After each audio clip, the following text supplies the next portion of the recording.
দিনে 6 থেকে 12টি সিগারেট খেলে ফুসফুসের যে ক্ষতি হয়, বাতাসের গুণমান বা এয়ার কোয়ালিটি ইন্ডেক্স যদি 200 থেকে 300 হয়, তাহলেও ঠিক সমপরিমাণ ফুসফুসের ক্ষতি হয়।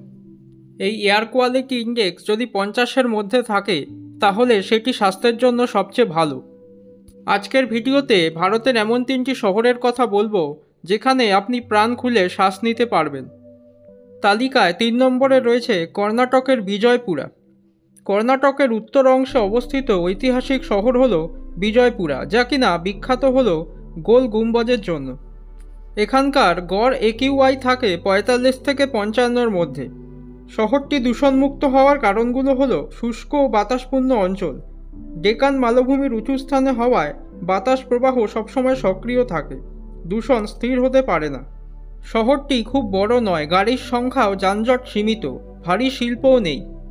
প্রধান পেশা কৃষিকাজ, যা রাসায়নিক নির্ভর নয়। এখানকার কৃষিক্ষেত্রগুলো এবং প্রচুর গাছ ধুলো শোষণ করে নেয়। এখানকার জনগণ প্লাস্টিক নিষিদ্ধকরণে খুব সক্রিয়। ঐতিহাসিক সৌধ দেখার জন্য এখানে মানুষ আসে, কিন্তু এটি ঘন বসতিপূর্ণ বা শিল্পনির্ভর শহর নয়। তালিকায় 2 নম্বর শহরটি হচ্ছে তামিলনাড়ুর কাঞ্চিপুরম। চেন্নাই থেকে প্রায় 70 কিমি দূরে ঐতিহাসিক ও ধর্মীয় গুরুত্ব সম্পন্ন একটি শহর। এখানকার গড় AQI এর মান 40 থেকে 50।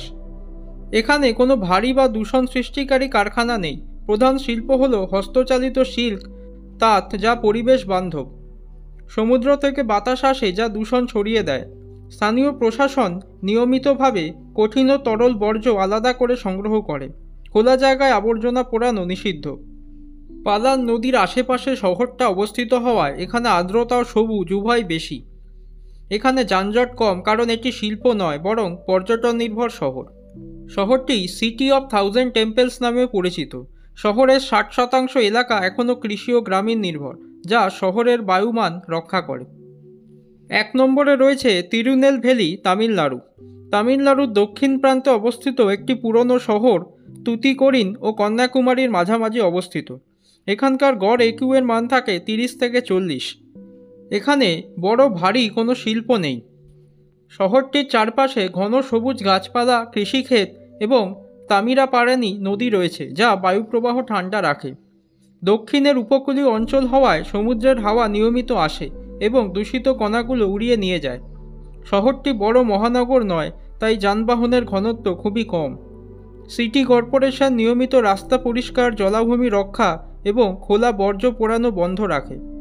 এটি টেম্পল সিটি নামেও পরিচিত। অনেক প্রাচীন মন্দির, সবুজ এলাকা ও জলের উৎস আছে। এখানকার গাছের ঘনত্ব ও স্থানীয় জনগণের সচেতনতা একে ভারতের সবচেয়ে পরিষ্কার শহর এ রূপ দিয়েছে। তো বন্ধুরা, চ্যানেলে নতুন হলে সাবস্ক্রাইব করে পাশে থাকার অনুরোধ রইল। সবাই খুব ভালো সুস্থ থাকবেন।